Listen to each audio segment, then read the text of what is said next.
আসসালামু আলাইকুম রহমতুল্লাহি ওয়া বারাকাতুহু। সকলে কেমন আছেন? আশা করি ভালো আছেন। আপনাদের তো আমিও খুব ভালো আছি। আমার টাইগার মুরগিগুলোর হচ্ছে রক্ত আমাশা হয়েছে। ডাক্তার কাছে গেছে, ডাক্তার বলছিল 3 দিন একটা কোর্স করতে হবে, তারপর উনি ওষুধ লিখে দিয়েছে, আমি ওষুধগুলো নিয়ে আসছি।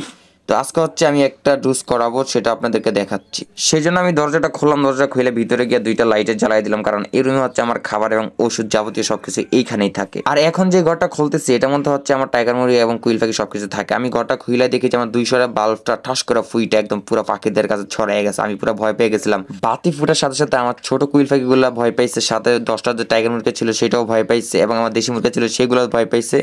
ছোট টাইগার মুরগিগুলো সেগুলো ভয় একটা সাইডে চলে গেছে। তো আমি টাইগার মুরগিকে রক্ত আমাশার জন্য যেগুলো খাওয়াই সেটা হচ্ছে পানির সাথে খাওয়াইতে হয়। সেই জন্য আমি পানি পাত্রগুলো নিয়ে আসতেছি। এটার মধ্যে হচ্ছে আমি পানি ভরবো, তারপর হচ্ছে এটার মধ্যে ওষুধগুলো মিলাই দিই। বাইরে গিয়ে পানি ভরতে গিয়ে দেখেছি বালতির মধ্যে পানি নাই। তারপরে ভাবলাম যে এখন দাঁড়ায় থেকে লাভ নাই, পানিগুলো নিয়ে আসি। তারপর আমি চলে গেলাম যে পানি আনার জন্য। তো আপনারা দেখতে পারতেছেন যে আমি পানি নিয়ে আসতেছি। সামনে হচ্ছে আমার দেশি মুরগিগুলো, তাদেরকে হচ্ছে আমার ফার্ম থেকে বাইরে হয়ে গেছে, তাদেরকে আমি একটু দৌড়ানি দিচ্ছি ফার্মে ঢুকার জন্য। আর একটা কথা হচ্ছে আমি দেশি আমার যে মুরগিগুলো আছে ওই মুরগিগুলোকে হচ্ছে আমি কলের পানি খাওয়াই এবং হচ্ছে ইয়ার পানিও খাওয়াই, পুকুরের পানিও খাওয়াই। তো আমি চাইতেছি হাতুড়া নিয়ে ওষুধগুলো গুঁড়া করার জন্য। ভাই এত বড় বড় এই ট্যাবলেটগুলো, ভাই অবস্থা পুরাই খারাপ। এগুলো দেখে আমার মনে হচ্ছে গরুর ট্যাবলেট এগুলো। আসলে এগুলোকে গরুকেও খাওয়ায়, কারণ এটা হচ্ছে কিছুটা ঠান্ডা যাবে।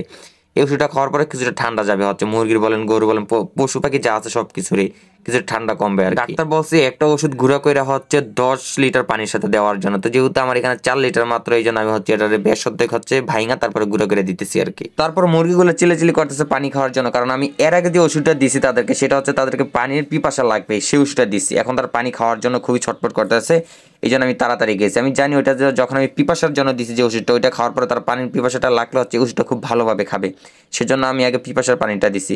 তো যাই হোক, এখন তারা হচ্ছে খাচ্ছে খুবই সুন্দরভাবে। আমার খুব ভালোই লাগে আসলে, এটার মধ্যে ঢুকলে আমার সব কষ্ট ভুলা যায়। আমার যদি খারাপ লাগে আমি এখানে এসে একটু দাঁড়ায় থাকি, মুরগিগুলোর অবস্থাগুলো দেখি আমি খুব ভালো লাগে। পাখিকেও তো খাবার দিতে হবে। আর আপনাদেরকে আমি বলছিলাম আমার লাইটটা হচ্ছে ব্রাস্ট হয়ে একদম ভাঙা গেছে, একদম ছড়াই গেছে, কাজগুলো পুরোটা ইয়ার মধ্যে ছড়াই গেছে আমার ফার্মের মধ্যে। পরে আমি এগুলো একটা একটা করে টুকরা টুকরা এগুলো বাইচা বাইচা তারপরে বাইরে পালাইছি। তারপর ওদেরকে খাবার দিতে হবে। আমি ভাবতেছি এগুলো যদি তাদের মুখে একবার যায় শেষ, আমার একটা পাখি শেষ। এই জন্য আমি এগুলো খুব ভালোভাবে এগুলো খুব খুঁজা খুঁজা খুঁজা খুঁজা তারপর হাতে নিতেছি। কুইল পাখির মধ্যে ভাই আমার যে সাদা কুইল পাখিগুলো আছে এগুলো আমার কাছে খুব ভালো লাগে, খুব ভালো লাগে, খুব শান্ত শিবিরও থাকে এগুলো, আর খুব কম মরে এই কুইল পাখিগুলো, সাদা কুইল পাখিগুলা। তারপর হচ্ছে আমি এই যে পাখিকে খাবার দিচ্ছি।